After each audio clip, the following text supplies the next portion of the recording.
All right, question period is about to begin in roughly 2 minutes, maybe 2 to 15 minutes, depending on the slotted time here. Apparently, Jagmeet is going to be doing a little thing with reporters here in Ottawa, so maybe he's going to get questioned about his craziness in the House of Commons back last week.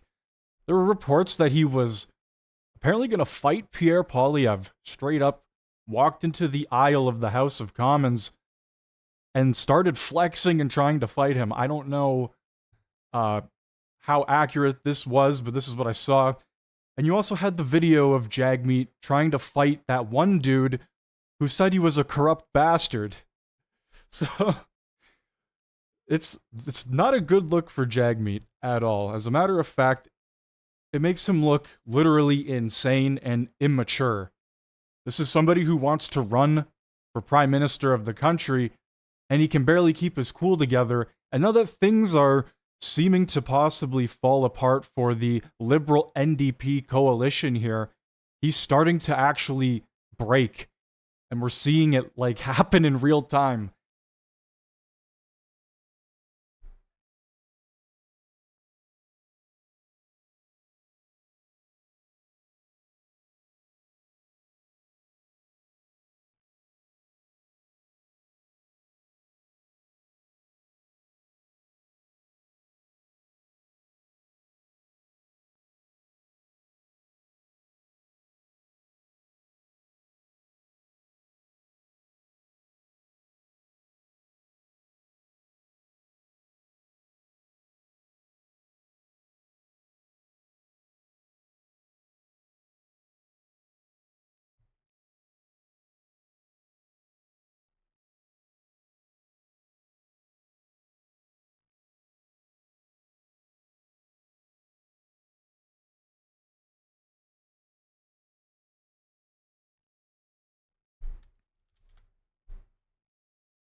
Come to the end of period of debate, and it is now time to begin with statements by members. Déclaration de député. The honourable member from Kitchener Centre. Mr. Speaker, Albie was a light to all who knew him. He loved to sing and dance and brought joy across our community through his performances. He was deeply loved and had a bright future ahead. Albie wanted to live, but in June of this year, his parents, Lisa and Albert, just 23 years old. In his mom's words, close your eyes and imagine losing your child to this. We are losing children left and right. We have to do something. In fact, experts tell us we have to do more of everything. More treatment, more mental health supports, more housing, and more harm reduction. In the meantime, my thanks to frontline workers who are saving lives. I did not see that video of how deep in debt the NDP is, but I would imagine they're not doing too hot right now after cutting ties or quoting, or not quoting, but attempting to cut ties with the Liberals. It's all total bullshit. It's just Jagmeet trying to save himself at the end of the day. Reconciliation, also known as the Orange Shirt Day. It is an occasion for all Canadians to honor survivors and the children who never returned home.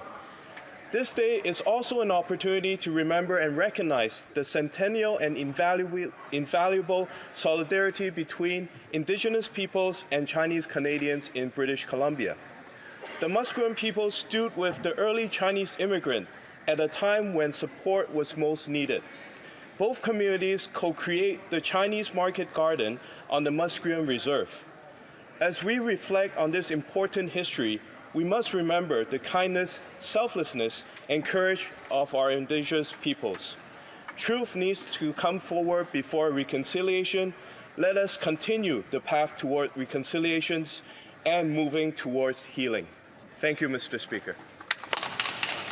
The honourable member from Foothills. It is an honor today to recognize Captain William H. Wilson, a man who has served his country and his community more in his 100 years than any of us could possibly dream in 100 lifetimes. Captain Wilson served with the Royal Canadian Navy in the HMCS Ottawa D-Day and was honored with the Atlantic Star for his bravery. The Royal Canadian Navy named him the first honorary captain of Canada's first submarine squadron in honor of his tireless efforts to raise awareness of Canada's deep Navy history. Known as the Rabbit, he had this uncanny ability to find amazing artifacts for the Navy Museum in Calgary, a facility many believe wouldn't even exist were it not for his tireless efforts. Whether it was his time as the manager for the transportation of the '88 Olympics, a long career at CP Rail, or being honored with the Order of Excellence in Alberta, his commitment to community is unparalleled. So please join me in this house to wish Captain Bill a happy 100th birthday. And from Foothills, thank you for your service.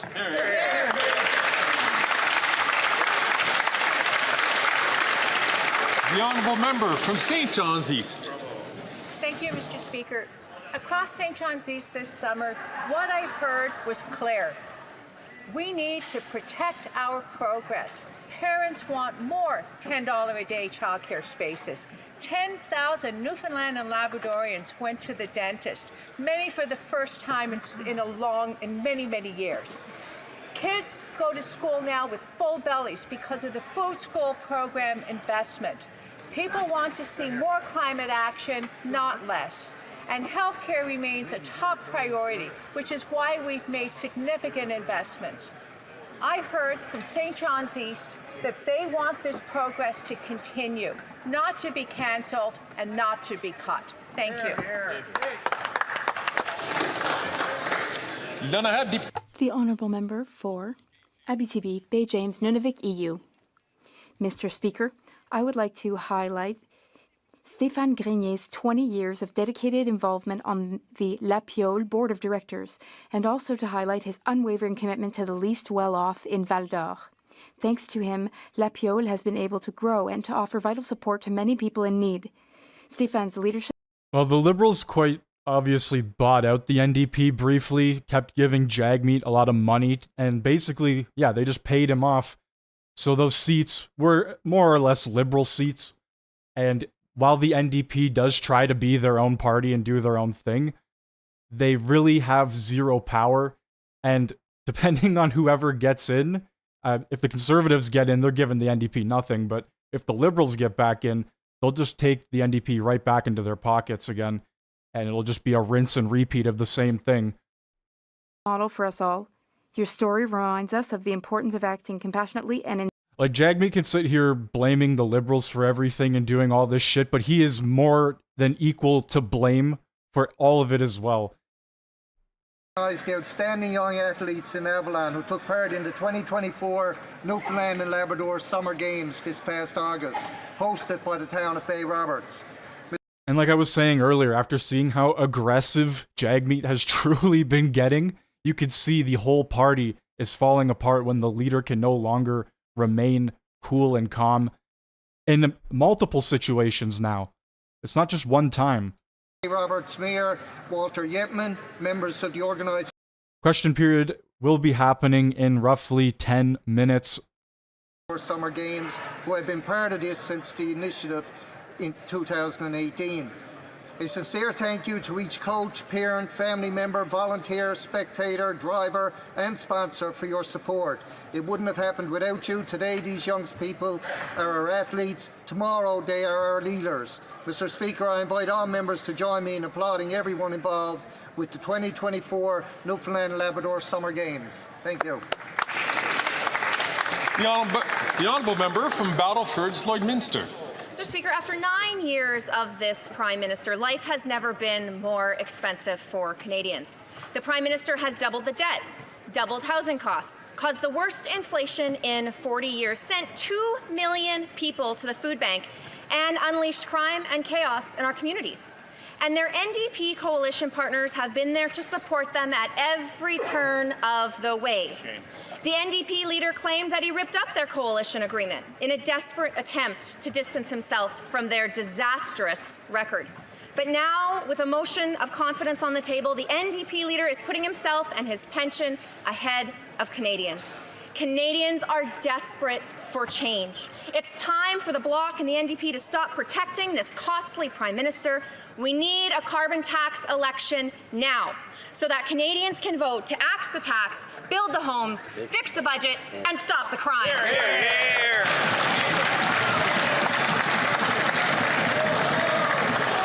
The honourable member from Brampton South. Mr. Speaker, we had a very busy summer in Brampton, and today I would like to highlight the incredible achievements of our residents in suburbs. Bramptonian played in Copa America and represented Canada at the Summer Olympic and Paralympic Games in Paris. Brampton is Canada's cricket capital, and we hosted a world's famous GT20 tournament where global stars played at the highest level, inspiring us all. While a record-breaking ice hockey game organized by the City of Brampton raised over $1 million for our local hospital, all-age field hockey and kabaddi tournaments continue to grow in popularity. Mr. Speaker, I was especially pleased to present awards to our youngest players at the Children's Soccer Tournament in Brampton South. Sports are key to good health and well-being.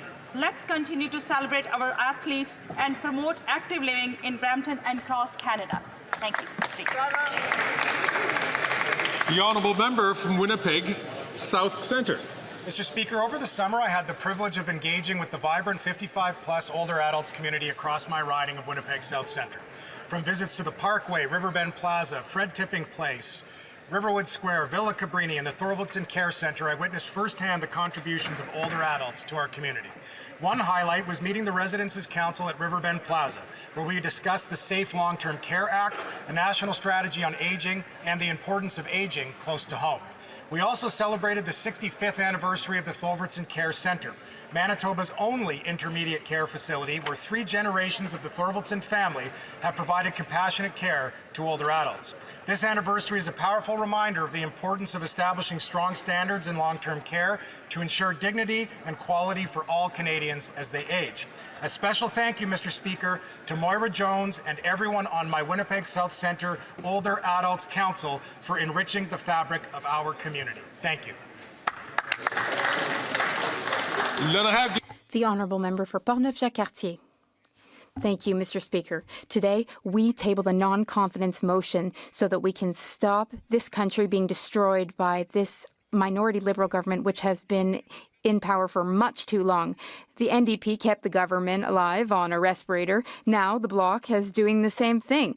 The Bloc is swanning around, shouting from all rooftops that it defends Quebecers. François Legault, though, he is the Premier of Quebec. He speaks on behalf of Quebecers, and he's asking the Bloc to bring down this incompetent government. Why is the Bloc saying one thing and doing another? Rather than being in cahoots with the Liberals, the Bloc Québécois should defend Quebecers. One example would be the fact that the Bloc is a terrible negotiator. They haven't been able to achieve anything. They haven't been able to get the Caribou Decree cancelled, for instance. The Bloc is selling its soul to this Liberal government, and it's not getting a thing for Quebec. What's the Bloc Québécois for? Well, they voted for more spending than ever, for doubling the government machine, for more scandals than ever, with the money of Quebecers. Who does the Bloc stand for? Well, one thing's clear. They do not stand for Quebecers. Member from Humber River, Black Creek.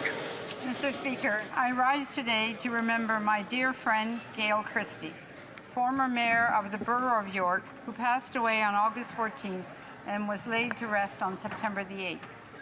Gail's journey began in Toronto, where she first stepped into public service as a trustee on the Board of Education. Her dedication propelled her to become the alderman and ultimately the mayor of York from 1978 to 1982. Representing her community on Metro Toronto Council. Gail's legacy is a testament to the power of perseverance and passion.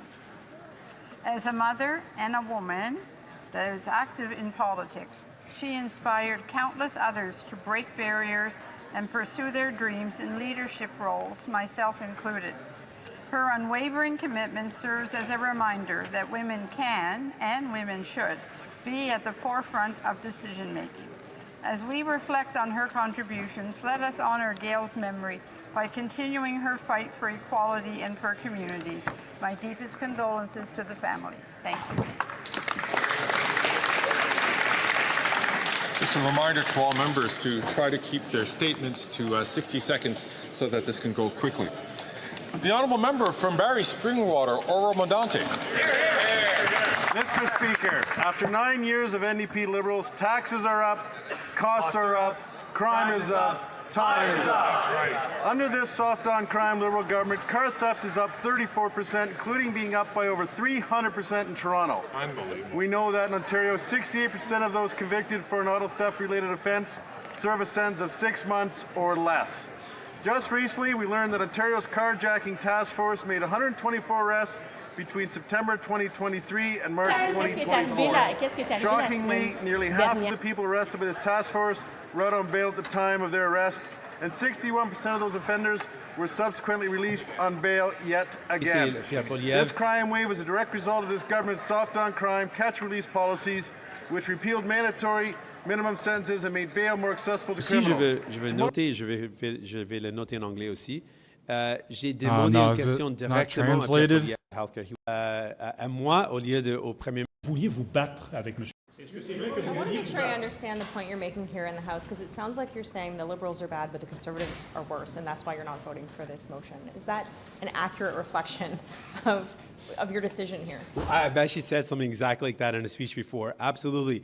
We think things are bad. Question period hasn't officially started yet, so I think things are bad. I just want to see what Jagmeet's saying to some of these reporters here. Pierre, and we want to make sure Canadians know that. And we want to lay out the different visions we have for Canada. And we've laid them out. Today, I talked about how the Conservatives want to cut and gut healthcare. That Conservative premiers are already doing that. They're privatizing healthcare, meaning that whether to see a doctor or to get healthcare, you've got to pay out of pocket, or you go to the back of the line. And the Liberals have done nothing to stop that. They haven't stopped these Conservative premiers. So we're sending a clear message. We reject the Conservative cuts of Pierre Poilievre. We want to strengthen our healthcare. He wants to tear it down. Listen to him speak. Listen to how he's trying to manipulate everybody by acting like he wasn't a part of anything with the Liberals. Now he's trying to shift blame to the other sides when he is literally a major part of the problem. Last week marked the 6th annual Military Families Appreciation Day. This year, the day was especially meaningful for me and for my family. My husband, who was an honorary colonel in the Sherbrooke Hussars, my husband and I, we're very proud of our son, who's currently on mission in Latvia. Like many Canadian soldiers, he is taking part in Operation Reassurance, which aims to contribute to NATO's deterrence and defense measures in Central and Eastern Europe. Today, my thoughts are with all families like ours, families which are making the sacrifice of sharing one of their loved ones so that Canada can fulfill its role as peacekeeper around the world. As we know, the current global context requires us to strengthen our presence in different regions of the world to prevent conflicts from spreading. Let's be proud of Canada's international contribution. Let's be proud of the members of our military, but let's also be proud of their families who provide them with unwavering support. The honourable member from Timmins, James Bay. The opioid nightmare is devastating small and medium-sized towns who simply do not have the resources to address the overwhelming nature of the crisis. People dying from poisoned drugs, a lack of treatment opportunities, a housing crisis, and predatory gangs who are making our neighborhoods unsafe. The City of Timmins recently held the first ever municipal summit on addressing the opioid crisis. The message is clear: municipalities can't do this on their own. The federal government needs to be at the table with increased mental health supports, a credible housing strategy that smaller communities can take advantage of, funding for treatment and recovery, and empowering police with a credible gang strategy to shut down the violence. And in Timmins, the model of the firekeepers, Indigenous teams working the streets to keep people safe and alive, could be a national model. What we don't need are Conservative MPs pouring gasoline on the crisis, which have led to serious death threats against doctors and nurses keeping people alive. In the end, our job is keeping people safe on our streets and keeping our loved ones alive. Yeah.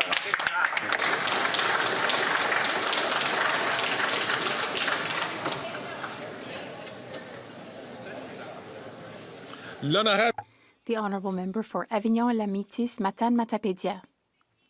On August 8th, a great woman made the people of Saint-Luce-sur-Mer and all Quebecers proud.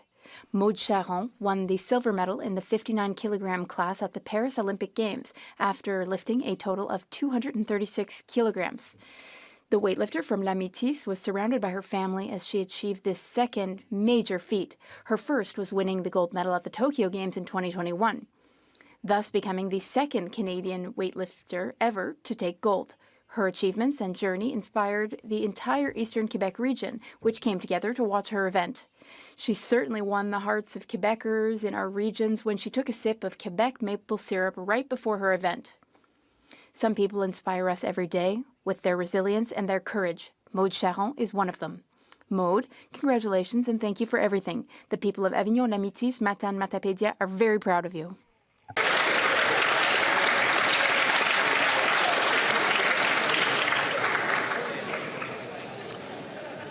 The honourable member from Regina, Wascana. Mr. Speaker, after 9 years of these NDP Liberals, taxes are up, costs are up, crime is up, and time is up. Nearly every day, Canadians are waking up to the news of a new conflict of interest scandal involving carbon tax Carney. Just days after he became the special advisor to the Prime Minister, his first piece of advice was for the Prime Minister to give him $10 billion in taxpayers' money to be used in a new investment fund. Next, it was $2 billion in taxpayers' loans to his friends at Telesat for work that other companies could have done at half the cost. And as if that weren't enough, he is also advocating for mortgage rule changes that will directly benefit his mortgage insurer. Fortunately, tomorrow there will be a vote of non-confidence in this NDP Liberal coalition so that Canadians can have a carbon tax election. Canadians should be the ones who decide between 4 more years of corruption and carbon taxes or a new Conservative government to clean up the mess.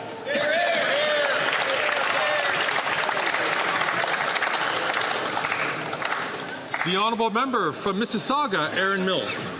Mr. Speaker, I rise today to talk about an issue that is very important to the residents of Mississauga, Erin Mills, the concern of auto theft and its impact on the lives of my constituents. And that is why our Liberal government is working across jurisdictions to enact real solutions to crack down on auto theft and make our communities safer. Our National Auto Theft Summit in February led to a national action plan, enhanced detection at major ports, and stronger collaboration with local police. And it is thanks to these collective efforts that auto thefts decreased by 17% in the first 6 months of 2024. This success is due in no small part to our local police forces, and I want to particularly highlight Chief Nishant Duriyappa, Deputy Chief Nick Milanovic, and Peel Regional Police officers for their incredible efforts to arrest criminals and recover stolen vehicles through Project Odyssey and more initiatives. Mr. Speaker, this is what real action looks like. Thank you. Oral questions. Questions orales. The Honourable Leader of the Opposition. Here we go. Tomorrow, the Bloc will have to vote on a motion to decide, yes or no, if they're going to keep the most centralizing and costly government in power in the history of Canada. What's bad is for Quebec are costs that have doubled in terms of housing and the doubling of the national debt. The Quebec Premier says that the Quebec nation doesn't want to show its confidence in this government. And even after the Minister of Immigration, the Liberal minister, said that he broke the immigration system, and even if the minister doesn't have trust in his track record, why should the Bloc have trust in him or them? Once again, you have raised this issue yesterday and last week. You need to address questions to the government. I see that the Honourable Minister is standing to answer, but I'd just like to remind members that it's important for questions to be relevant to the government administration so that members can provide clear answers. The Honourable Minister of Public Services and Procurement. Thank you, Mr. Speaker. The Conservative leader, after 20 years in this House, does not understand yet how the House works. One thing they don't still understand is the importance of dental care for Quebecers. He talks about hurting Quebecers. What does he tell Quebecers in my region? Don't sign up for the Canadian Dental Care Program because it doesn't exist. While in Quebec, there are 800,000 seniors that are signed up for dental care. He's telling them, don't sign up, it doesn't exist. The Honourable Leader of the Opposition. This government has doubled housing costs for people in the Quebec region and tripled the cost of housing in Montreal and made the cost of food skyrocket so that too many Canadians have had to go to food banks every month. It's also pushed Quebec to the breaking point with an immigration system that the Liberal minister himself has said is broken. So the Quebec nation does not want a centralizing and costly government. Will the members vote for an election to elect a common sense government? The Honourable Minister of Tourism. Mr. Speaker, there's a great deal of hypocrisy in this question. They're worried about people's lives, they say, but the Conservative leader isn't able to say clearly what his hidden agenda is. When the member for Grasslands has a trip paid to go to Florida, where he can sell a vision that is anti-abortion and anti-women's rights. And the first thing they need to do is control their caucus and reassure women here in Canada that their rights will not be affected.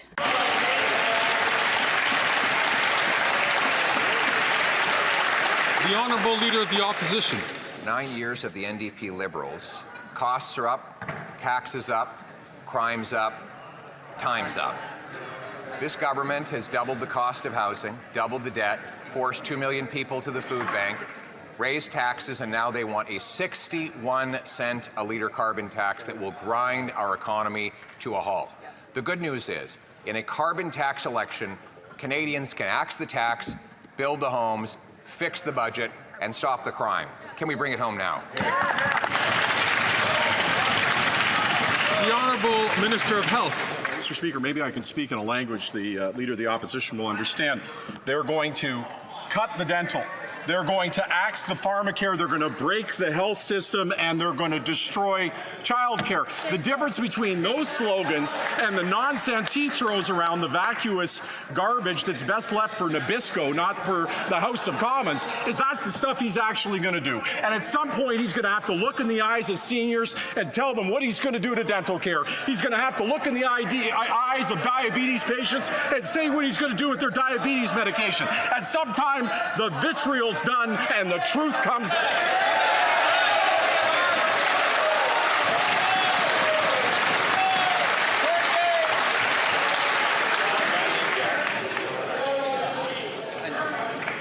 Colleagues, we're skating pretty close to the line. I'd recommend for members to here we go. ensure that they don't do that. Colleagues, the Honourable Leader of the Opposition. Mr. Speaker, I understand that when that member thinks of the prospect of a carbon tax election, he comes unglued and becomes very rattled and loses control of himself, waving his hands around because he's desperate to quadruple the carbon tax to 61 cents a litre. He's desperate to push a government takeover that will shut down people's private drug plans and ban them from having access to their medical plans. Common sense Conservatives will axe the tax, build the homes, fix the budget, stop the crime, and protect your drug plan. How about that? Changing up the slogan. Let's go. The Honourable Minister of Health. Mr. Speaker, this is the guy who said dental care doesn't exist. This is the guy that said providers won't sign up. Well, I got news for you. 750,000 people across this country got care.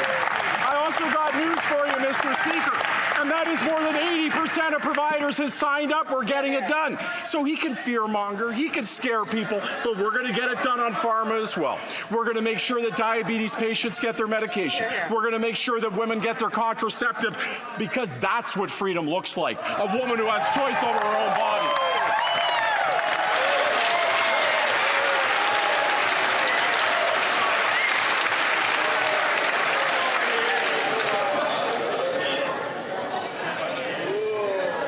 I'd like to remind all ministers, all members, that answers should be directed, questions should be asked and answers should be directed through the chair. And I'm going to again ask members to make sure we don't skate too close to the line. The Honourable Leader of the Opposition. What his plan does is quadruple the carbon tax to 61 cents a litre and imposes a single payer that bans women from using their existing private plans to get contraceptives or any other form of medication. That's what a single payer means. And that is not what freedom looks like, Mr. Speaker. What he actually wants to do is quadruple the carbon tax, which will grind our economy to a halt. It will be a nuclear winter for our economy. Why don't we allow Canadians to vote in a carbon tax election to decide if they're ready to axe the tax, build the homes, fix the budget, and stop the crime?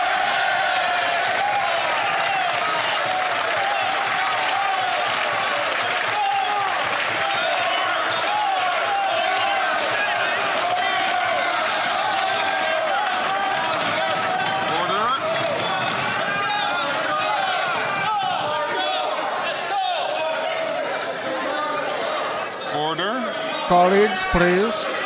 Colleagues. Holy shit. It is getting rowdy in here today, boys. Colleagues. The Honourable Leader of the Government in the House of Commons. Thank you, Mr. Speaker. I'll tell you what freedom doesn't look like, and it doesn't look like Conservative members of Parliament taking all expenses, paid trips to Florida to talk about how... Holy shit. Holy shit. The Honourable Member from Leeds, Grenville, Thousand Islands, Vita Lakes, I'd appreciate if he would, when he has his turn, and I know that he'll have his turn to ask questions, would refrain from speaking out of turn. The Honourable Leader of the Government in the House of Commons from the top, please. Thank you, Mr. Speaker. I'll tell you what freedom doesn't look like, and it's Conservative members of Parliament taking all expensive paid trips to talk at anti-abortion conferences and to push forward an anti-abortion vision of Canada. Mr. Speaker, when he talks about women's rights, he neglects to share his hidden agenda that would take away their reproductive rights. Mr. Speaker, when he talks about freedom, he only talks about half of the story. Mr. Speaker, today what we are doing is demonstrating that this House does not have confidence in the leader of the Conservative Party.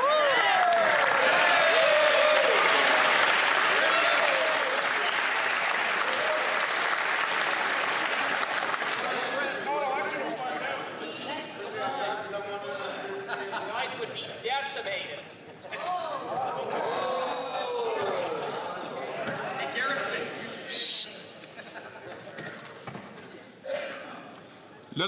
The Honourable Member for La Prairie. Jesus Christ, man. Mr. Speaker, time is running out for the Liberals. It's decision time. They must choose between economic justice for seniors or an election.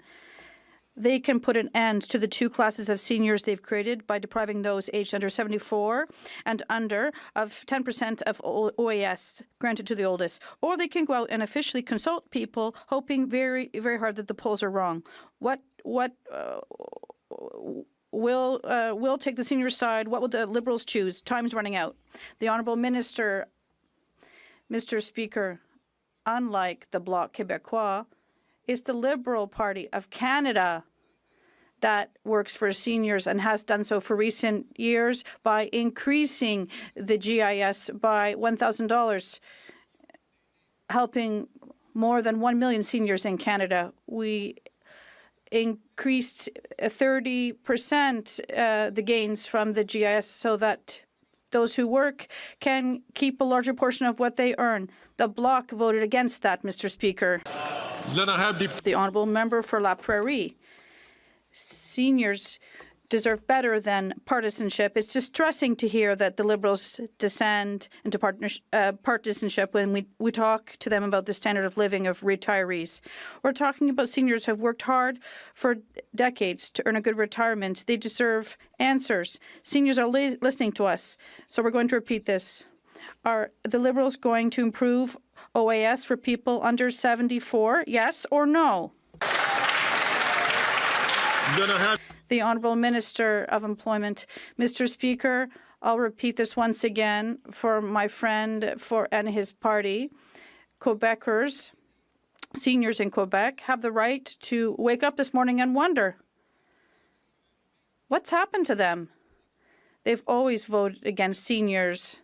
The Bloc has always voted against our plans to enhance the lives, particularly of seniors, of the most vulnerable people in Canada. And recently, they voted against the dental care plan for Quebec seniors. Shame on them, Mr. Speaker. The honourable member from Burnaby South. The Liberals are too weak to stand up to Doug Ford, so some patients are leaving surgeries with thousands of dollars of bills. The Liberals are too weak to stand up to Daniel Smith, and so people in our province are forced to pay to see a doctor. See, that's what Conservatives do. They cut and gut health care so their big business buddies can use that to rip off Canadians even more. Why is the Liberal government letting Conservatives privatize our healthcare system? The Honourable Minister of Health. Well, Mr. Speaker, if you're going to be talking about being too weak, 2 days after the NDP leader got a letter from the leader of the Conservative opposition saying to back out of standing up for pharmacare and standing up for improvements in the healthcare system, he ran away. And if he ran away from that, how is he going to stand up for Canadians, is what I would ask, Mr. Speaker. And I would say that we had a chance. We were working well together. We got things done on dental. 750,000 people, over 80% of providers. We were working well together on pharmacare. If he has ideas, he knows we were all ears. But he's all about politics, Mr. Speaker. He's all about trying to divide rather than working together.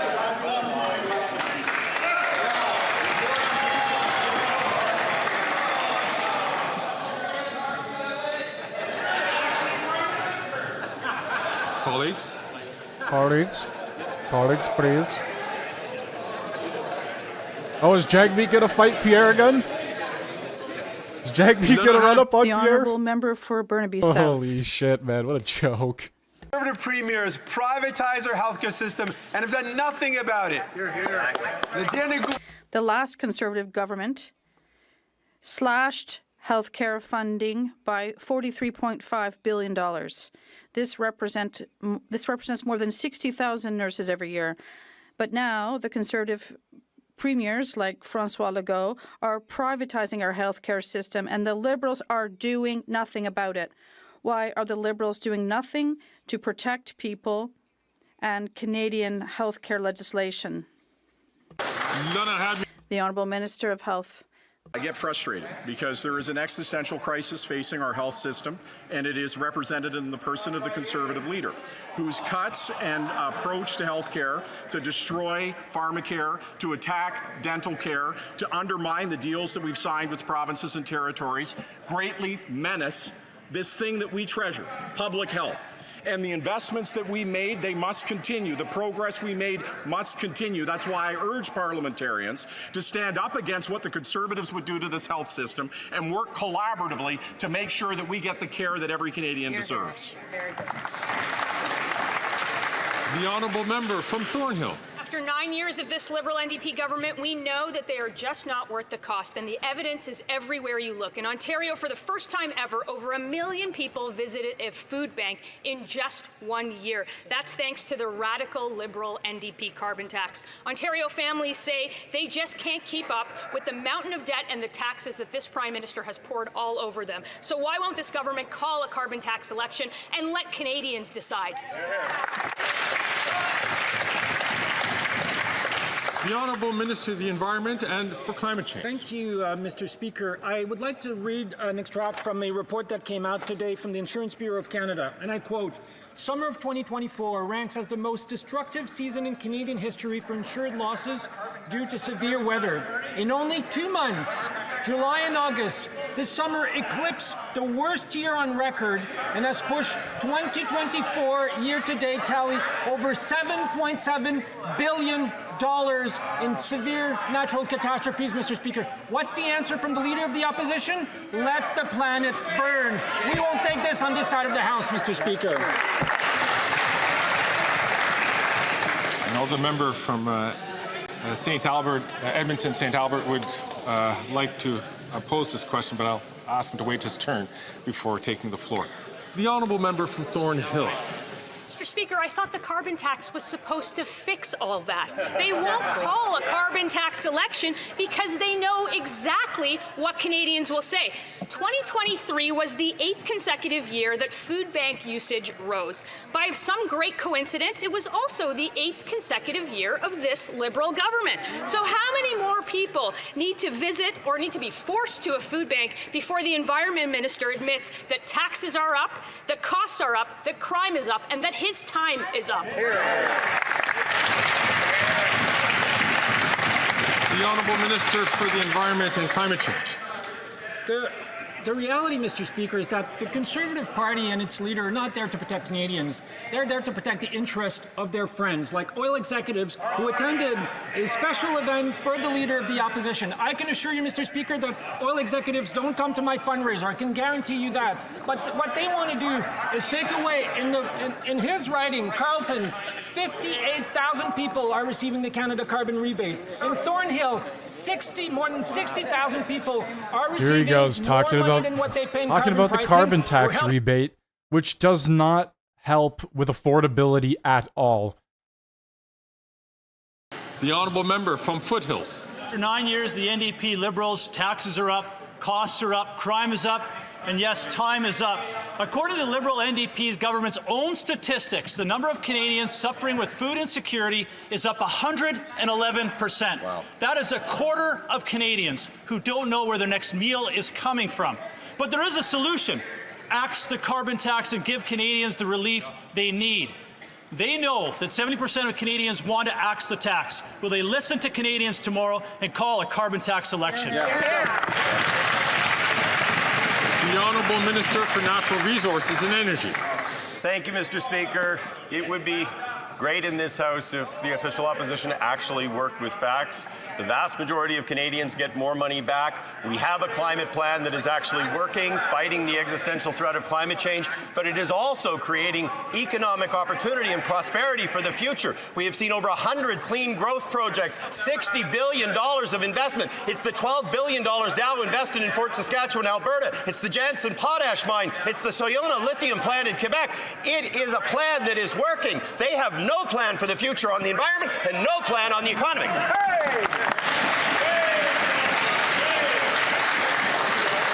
The honourable member from Foothills. Here's what their plan is doing. The Liberal NDP carbon tax is driving up costs on farmers, on truckers, on food manufacturers, and prices at the grocery store, and Canadians can't afford to put food on the table. According to Food Banks Alberta, use is up 73%, and 40% of those are children. Meanwhile, the Liberal NDP government say, hey, Canadians have never had it so good. Well, food banks are struggling just to meet demand.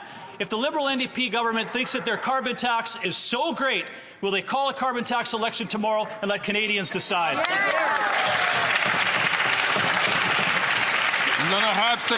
The Honourable Parliamentary Secretary.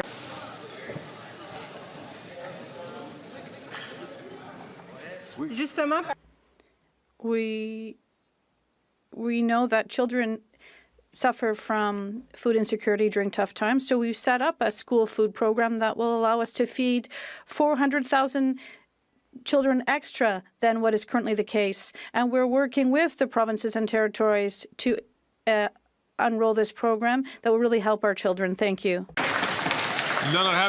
The Honourable Member for Mégantic-L'Érable.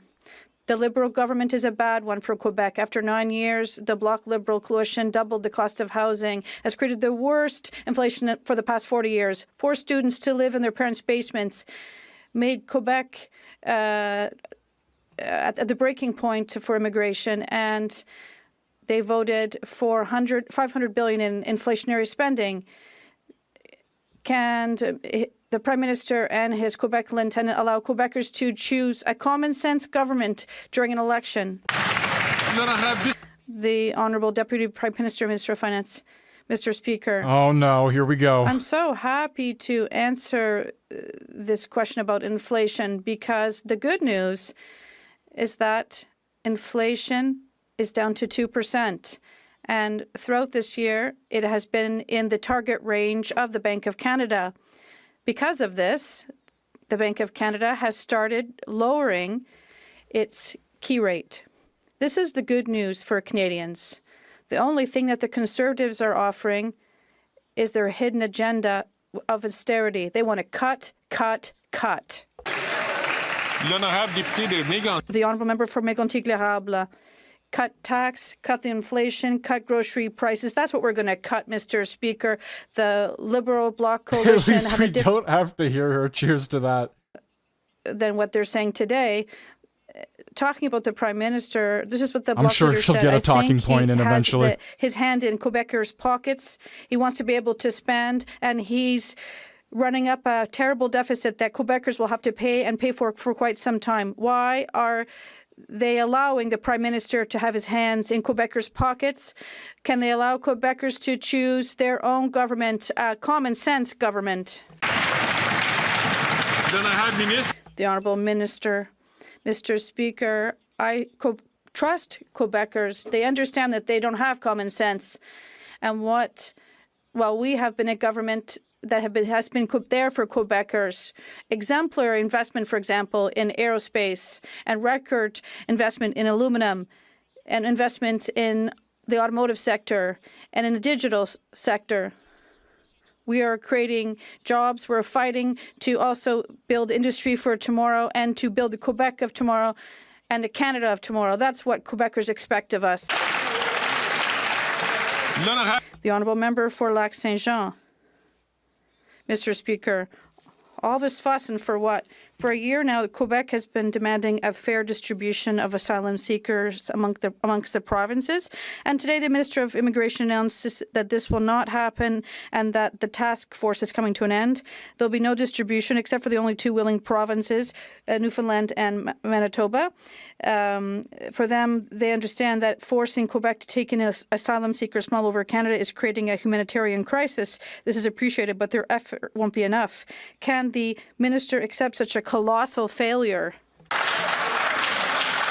The Honourable Parliamentary Secretary. I stand with the member opposite to help asylum seekers and put a roof over their heads. And I understand the issue of the Quebec, but we are there for Quebecers and we're going to help them fix this problem. Thank you, Mr. Speaker. The Honourable Member for Lac-Saint-Jean.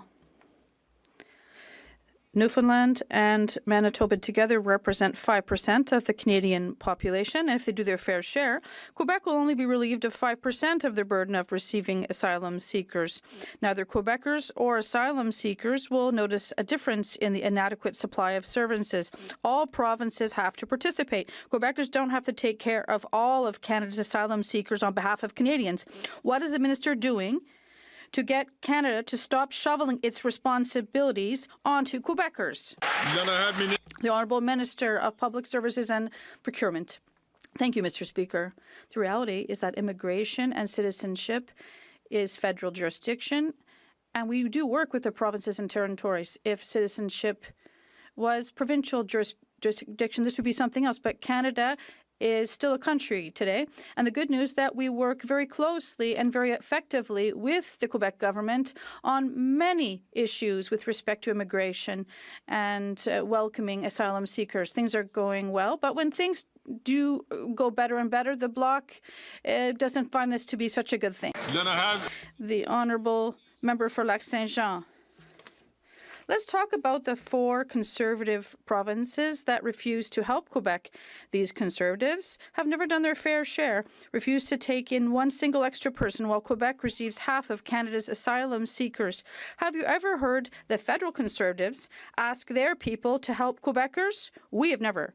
According to the minister, should the federal Conservatives spend more time here in the House telling their people to help with asylum seekers and less time at Florida creationist churches talking against abortion? Once again, I'd like to remind members that questions Colleagues, please. should be Colleagues, please. addressed to the government administration. Colleagues, please. I see that the Hold your minister is questions, rising. please. to answer this question, so I will recognize Holy fuck, him, the Greg, let's Honourable get it Minister going, buddy. Come on. of Public Services and Procurement. Thank you very much, Mr. Speaker. Yes, I have a lot to say about the Conservatives' hidden agenda, but I'll leave the Conservatives to discuss that.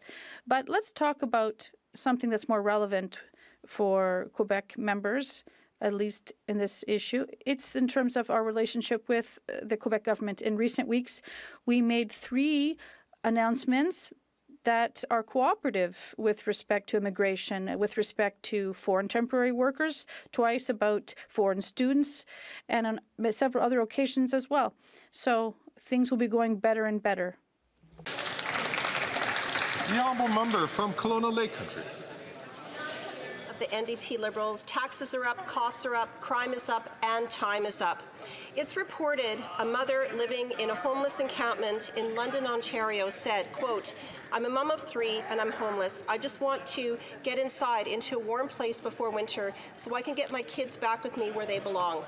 Tomorrow, on behalf of all Canadians, there's a chance to break down this costly government so we can build the homes they need. Will the NDP Liberal government let Canadians decide on a carbon tax election? Here, let's go.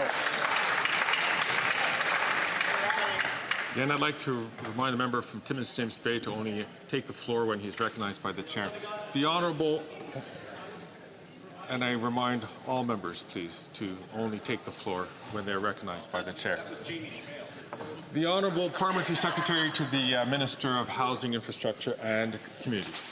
Whether it's my community of London or any Canadian community, Mr. Speaker, where homelessness exists, it's unacceptable. It is a tragic situation. Encampments should not exist. And when the Conservatives stand up and raise these points, they do a good thing. What's not a good thing is that they don't have a plan, Mr. Speaker. It's all a sideshow. It's an act on the other side. They don't care about people who are on the street. If they did, they would have something to say on the matter of homelessness. Instead, they use them here as props in the House of Commons. They film them in encampments, post them on social media, but they have no plan. They don't care, Mr. Speaker. The honourable member from Kelowna Lake Country. Well, Mr. Speaker, after 9 years of this NDP Liberal government, homelessness is up and tent encampments are up. And in fact, homelessness is up 38% in Canada. There are now 1,400 tent encampments in just Ontario alone. Liberal photo ops won't build the 5.8 million homes that are needed to restore housing affordability in Canada. Tomorrow, on behalf of all Canadians, there's a chance to break down this costly government so we can build the homes they need. So will the NDP Liberal government let Canadians decide on a carbon tax election? The Honourable Parliamentary Secretary to the Minister of Housing, Infrastructure and Communities. Mr. Speaker, I work with that member on the House of Commons committee responsible for housing. I know she's sincere when she raises these points, but her party has no plan, Mr. Speaker. In fact, every single member on the opposite side, when they had a chance to vote in favor of measures to confront the challenge of homelessness, the crisis that we see on our streets, said no. They said no to more supports for communities. They said no to more support for not-for-profits. 87,000 people taken off the street as a result of investments we've made. We have more to do, and we will do it, Mr. Speaker. The honourable member from Charleswood, St. James, Assiniboia, Headingley. After 9 years of these NDP Liberals, taxes are up, costs are up, crime is up, and yes, now their time is up. The capital gains tax is yet another job-killing tax on small businesses. Now, Liberals will say it only applies to the top 0.13%, but what the finance minister won't say is that it will not apply to the bottom 99.87%. Tomorrow, the NDP and Bloc have a chance to bring down this costly government by voting for our Conservative non-confidence motion. Will they finally let Canadians decide in a carbon tax election? Hear, hear. The Honourable Deputy Prime Minister and Minister of Finance. Mr. Speaker, our government no. believes in tax fairness for all Canadians. That's because we believe that a Canadian teacher or nurse shouldn't be paying tax at a higher rate than a multimillionaire. That is because we believe that in Canada, you shouldn't be able to tell the size of someone's paycheck by their smile. And that is because we believe that no teenage girl in Canada should get pregnant because she can't afford contraceptives. The way we pay for those essential programs, Mr. Speaker, is through tax fairness. But we know the only thing Conservatives stand for is a hidden agenda of cuts and austerity. That's right. The honourable member from Durham. Mr. Speaker, after 9 years of NDP Liberals, taxes are up, costs are up, crime is up, and time is up. Now, last week, we learned that the Parole Board of Canada granted day parole to a serial rapist who has been convicted in 2020 for assaulting 5 women. And that parole board, Mr. Speaker, is appointed by this Liberal government. The chair of the board answers to the Liberal public safety minister. So when will the NDP Liberals start locking up violent repeat offenders? The Honourable Parliamentary Secretary to the Minister of Public Safety. Thank you, Mr. Speaker. The member opposite knows well that the parole board makes independent decisions of government. But, Mr. Speaker, what's sad is that the Conservatives would rather politicize the independence of our judicial system to create fear and fearmonger for their own political gain. Mr. Speaker, they want to undermine our democratic institutions for political gain. All Canadians should be very concerned about the Conservatives and their plans and their cuts in our criminal justice system.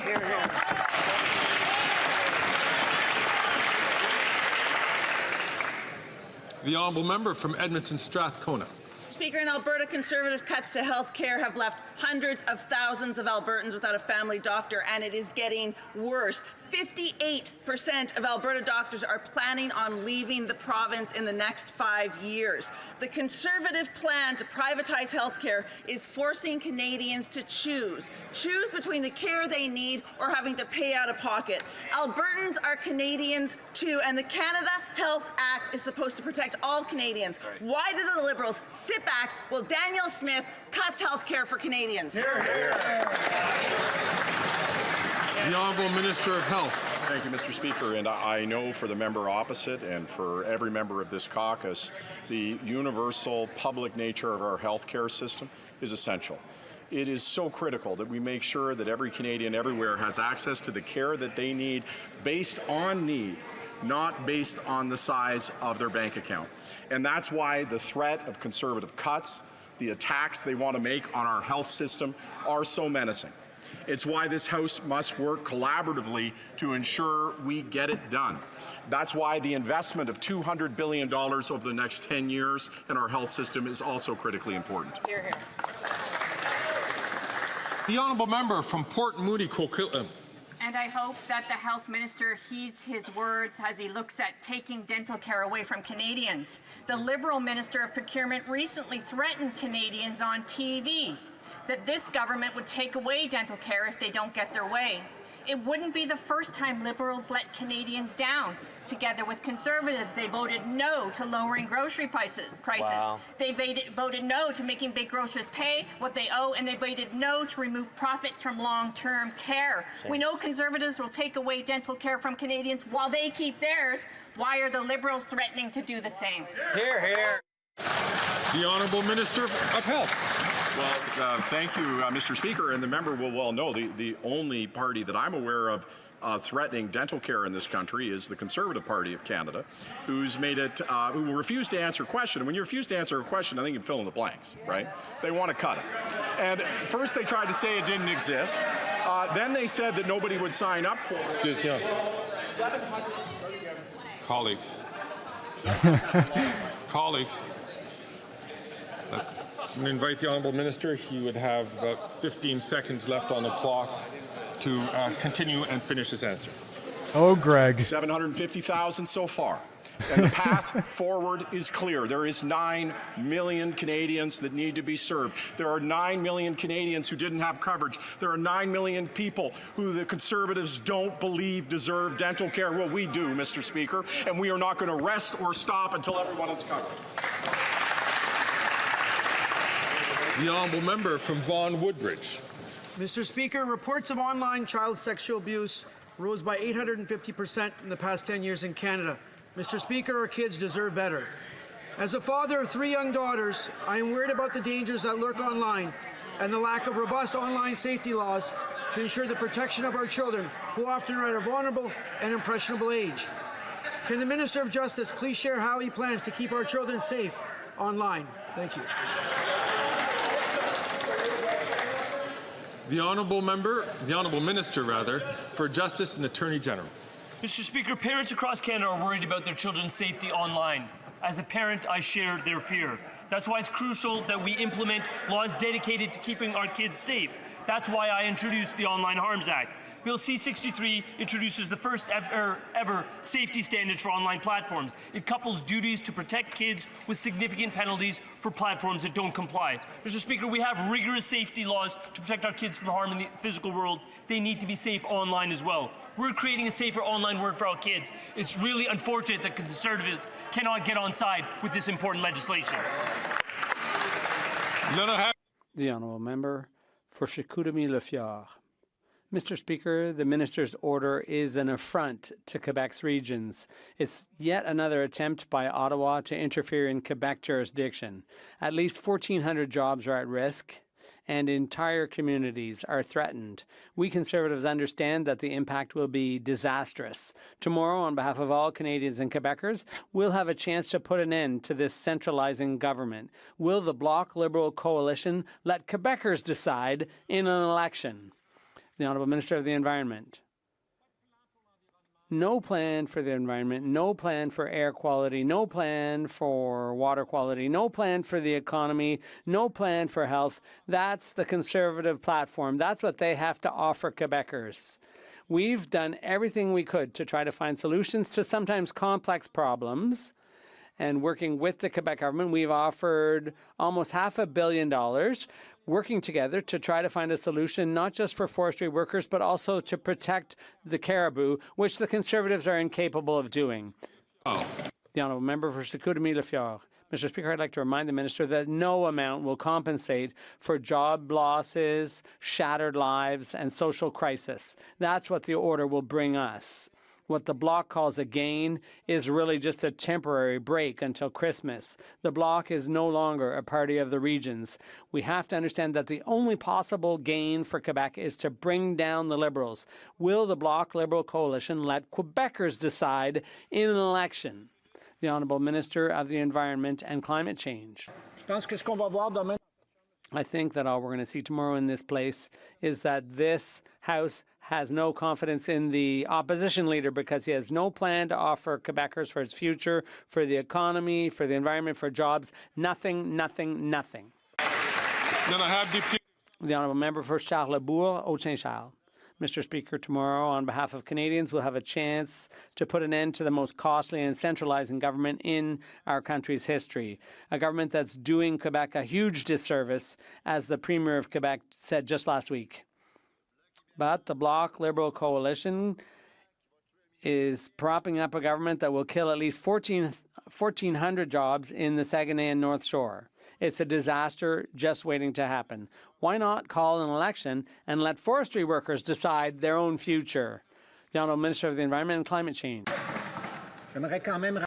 Well, I'd like to remind my colleague that there have been 3 elections since 2015 in Canada where the question of the environment was central to the debate and discussion among Canadians, and we won all 3 elections. Maybe they're not happy about that, Mr. Speaker, but what we're going to see tomorrow in this place is that the House does not have confidence in the Conservative Party or the opposition leader because all they want to do is protect their friends and not the public, whether it's the economy, the environment, or jobs. They have nothing to offer.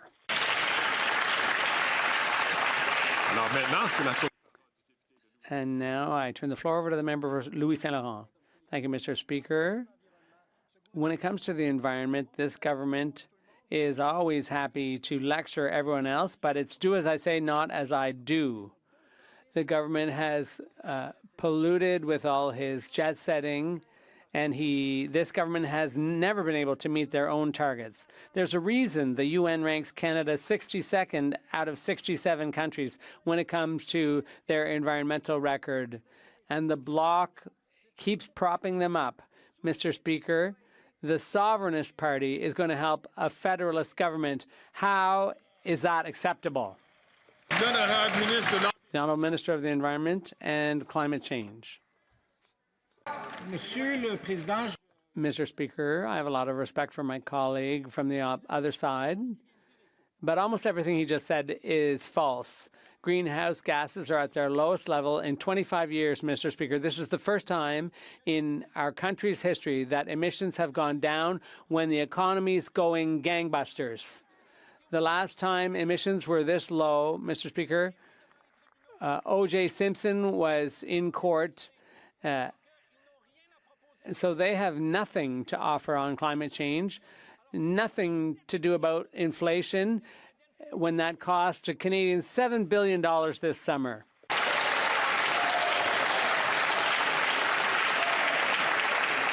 The honourable member for Drummond. Guess whose emails and documents the Liberals are trying to hide from Quebecers? Amira El-Gawabi's. Yep, her again. The Information Commissioner had to issue an order to force the department she reports to respond to an access to information request for 3,000 pages of emails and documents. She's not a minister. She doesn't have access to any confidential strategic information, so what does she have to hide? Why are the Liberals so afraid to release her emails and documents to the public? The Honourable Minister of Public Services and Procurement. Thank you, Mr. Speaker. All government organizations and departments, all Crown corporations, all officers of Parliament have the same responsibility to comply with the Access to Information Act, and we will ensure that this is the case here too. The Honourable Member for Drummond. Well, we're not getting much from the minister's answer, and we're not really expecting anything earth-shattering in Ms. El-Gawabi's emails. Why are the Liberals refusing to make them public? At best, we'll find out what she's writing and who she's writing to. Maybe we'll find out which groups she consults. Maybe we'll find out what she really thinks about a couple of other things. We obviously don't expect it to be very eye-opening. Frankly, if the Liberals are so afraid of the public knowing what she's writing and who she's talking to, why wait for it to come out in the papers? Why not fire her right now and then scrap her position? The Honourable Minister for Diversity, Inclusion and Youth. Mr. Speaker, we are absolutely committed to an open and transparent government. The request will be released ahead of the extension, given the Information Commissioner. Thank you. The Honourable Member from Bay of Quinte. Mr. Speaker, after 9 years, costs are up, taxes are up, crime is up, time is up, and now tariffs are up. The U.S. softwood lumber tariffs have just doubled. And what does this Prime Minister do? Does he make trade headlines? No, he's not making headlines, he's making punchlines on late-night TV, where he called the softwood lumber issue a small issue that matters. A small issue that matters, Mr. Speaker. It's 400,000 jobs. When is this Prime Minister going to figure out that he's the punchline and that it's time for a Prime Minister who will make this a large issue that matters for all Canadians, their jobs and their paychecks?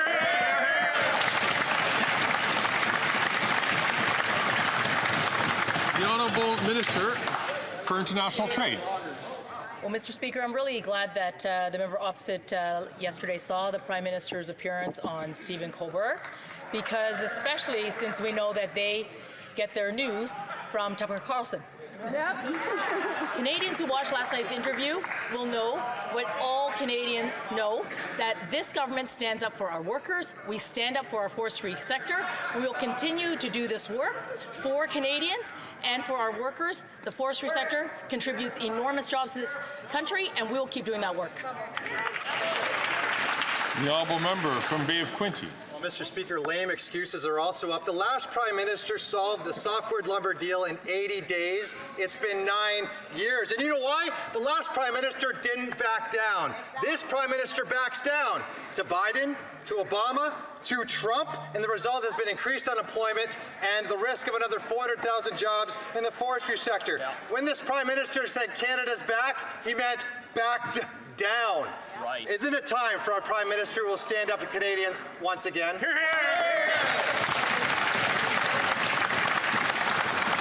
The Honourable Minister for International Trade and Export Development. Mr. Speaker, when it comes to securing trade deals, we're not going to take any lessons from the Conservatives on this.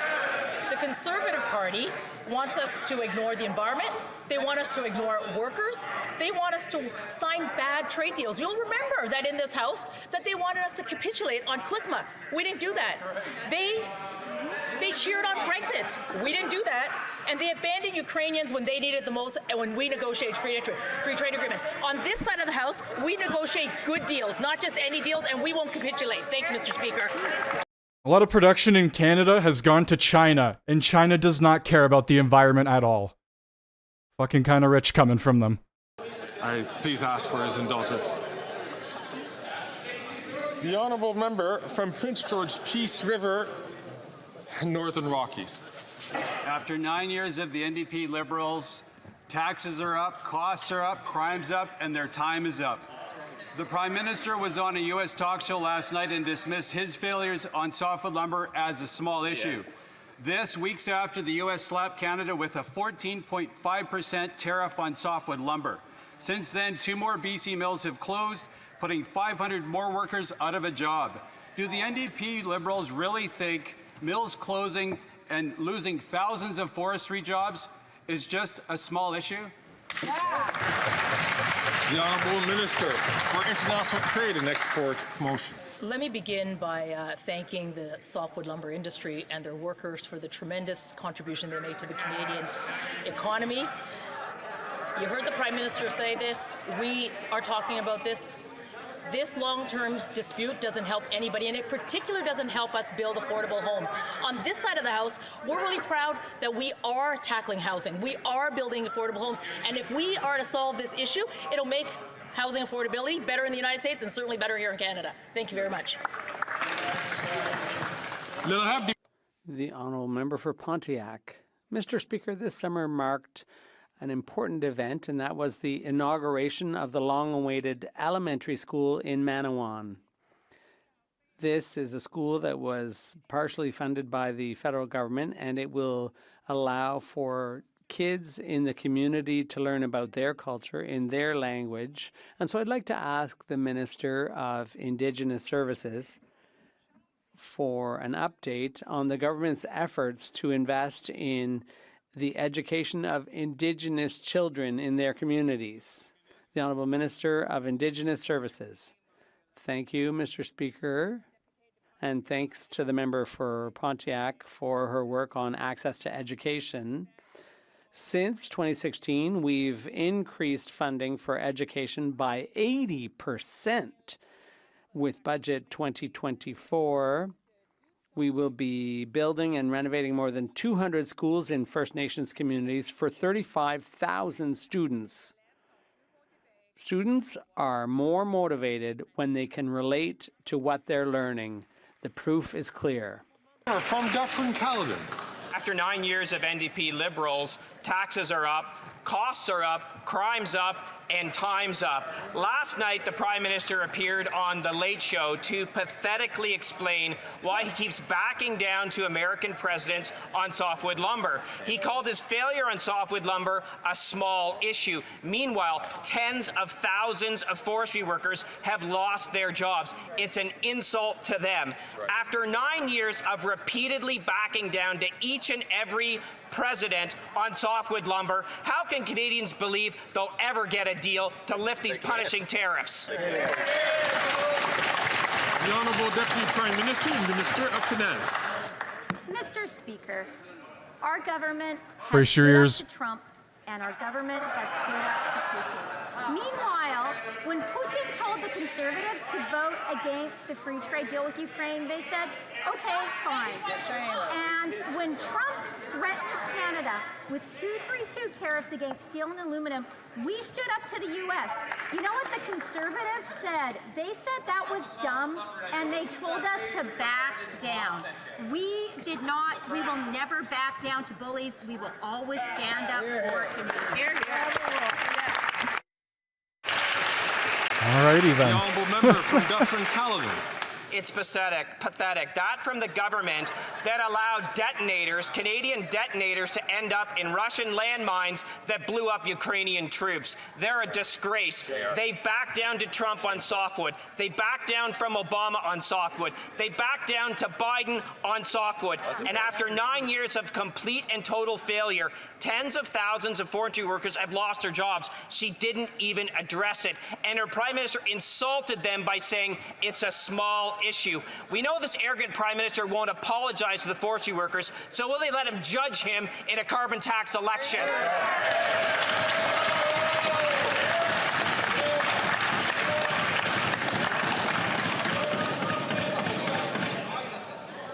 Once again, members, I invite them to be very prudent and judicious in their choice of words. The Honourable Deputy Prime Minister and Minister of Finance. Mr. Brace your ears. When our country faced an existential economic challenge, the threat that our free trade agreement with the United States would be torn up, our government Her microphone's stood up actually to the US. more quiet than normal. And the Conservatives ran scared. They told us to back down. When the U.S. imposed illegal 232 tariffs on our steel and aluminum, we stood up for Canadians. We imposed countervailing tariffs. The Conservatives told us to back down. Canadians remember that. We will never back down. We stand up for. We just roasted her the entire fucking The Honourable time. Member from Prince Albert. When it comes to defending jobs, we would never tell anybody to back down. Only this Prime Minister does that. After 9 years of this NDP Liberal government, taxes are up, costs are up, crime is up, their time is up. Last night, the Prime Minister told Stephen Colbert that his failure to negotiate a deal on softwood lumber and fisheries was a small issue. Unbelievable. Seriously, there's been over $9 billion that Canadian companies have paid to the U.S. in tariffs. There's 800,000 direct and indirect jobs on the line. The forestry sector is in a crisis. Yet this Prime Minister has backed down time and time again to 3 different presidents. Why does this Prime Minister show much disdain to Canadian? The Honourable Leader of the Government in the House of Commons. Mr. Speaker, there's only one party in this House that shows disdain to Canadian workers, and it's the Conservative That's Party right. of Canada. Time and time again, when our country has had to negotiate trade deals, this government has stood for Canadians. We renegotiated NAFTA. We stood up against the U.S. steel and aluminum tariffs, and we will continue to stand up for Canadian workers in all sectors, including the forestry sector. But, Mr. Speaker, what is up is time for them to stop playing political games and to get down to the serious business of governing this country. That's what Canadians expect. It's time for them to grow up. Yeah, very good. The Honourable Member from Charlottetown. Mr. Speaker, 2 years ago today, our region braced as Hurricane Fiona made landfall. In the aftermath, we learned that this vicious storm had destroyed homes, reshaped our coastlines, and most tragically, had taken lives. The resilience of islanders and all Atlantic Canadians became apparent afterwards as we all came together as neighbours to support each other. On this somber anniversary, I'd like to ask the Minister what ACOA has done to support our region to rebuild, recover, and thrive in the wake of this deadly disaster. The Honourable Minister.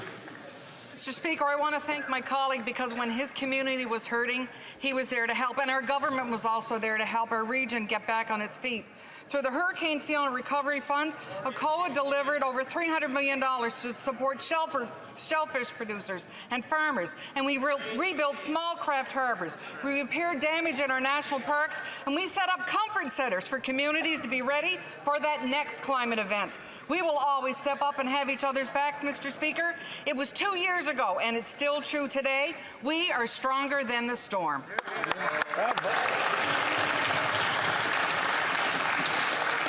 The Honourable Member from Victoria. Mr. Speaker, today the Minister of Environment called out the Conservatives for holding a fundraiser with oil and gas executives, which would be great, except that the Liberals over the past year have met with oil and gas lobbyists 5 times a day. It's no wonder that they continue to water down key climate policies and hand out billions in subsidies. CEOs like Suncor's Rich Kruger have never had it so good. On top of all that, They bought him a pipeline. When will the Liberals put a hard cap on emissions, close the loopholes in the industrial carbon price, and make big polluters pay what they owe? So you mean like China? Minister of the Environment and Climate Change. Mr. Speaker, I would like to read a quote from the member from Victoria. The carbon tax is a crucial piece of our climate plan. I'd like to read you another quote from the member from Victoria. The PBO has put out a number on reports that confirm that 80% of Canadians get more money back than they pay. This is a fact that the Conservatives continue to ignore. I think there are a lot of people out there who are very concerned about climate change and who are wondering what's happening with the NDP and who are very disappointed with the fact that the NDP, faced with pressure from the Conservatives and lies and misinformation, caved, Mr. Speaker. We won't cave on this side of the House.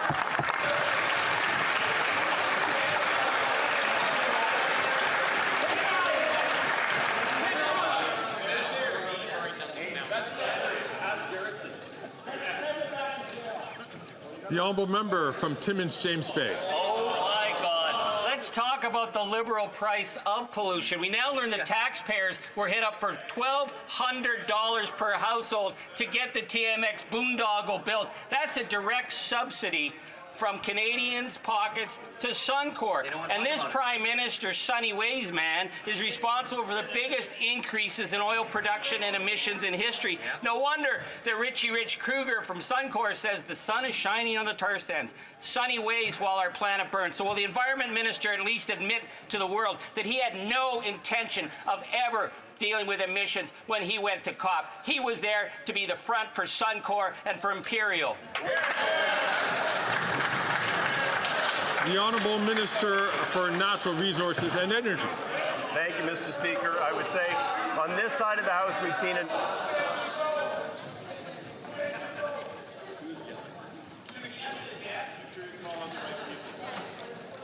The Honourable Minister for Natural Resources from the top, please. Thank you, Mr. Speaker. On this side of the House, we have seen yet another drop in emissions on a pathway. We are on track to achieve the emissions reductions that we have committed to by 2030 to the international community. But I do think, Mr. Speaker, that many are very concerned about the NDP's backing away of having any credible policy with respect to climate change. And I would say their flip-flop at the behest of the Conservative Party leader on carbon pricing is amazing. The member from Rosemont-Le Petit-Patrie said, as New Democrats, as progressives, as environmentalists, we are in favor in putting a price on pollution. I guess they are no longer progressive or environmentalists. They keep talking about the price on pollution, but Canada's got some of the lowest emissions in the world. To the taking of the... All right, that is going to do it for question period. Thank you all for joining today. We'll be live again tomorrow for question period and probably every other day this week. Kind of the same shit from the Conservatives. I'm kind of hoping that they could maybe stop repeating the same 5 fucking catchphrases over and over again. Come up with something new, a little different, maybe try to throw the Liberals off their game. But no, it's just the same 5 things over and over again. Their time is out, their time is up, blah, blah, blah. The Liberals just rambling, screaming, throwing a fit as per usual.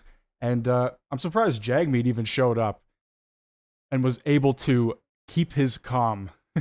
Didn't try to scrap Polyev again. Fucking guy is a lunatic. Trying to run for Prime Minister of the country. Well, that's going to do it for me, and I will talk to you guys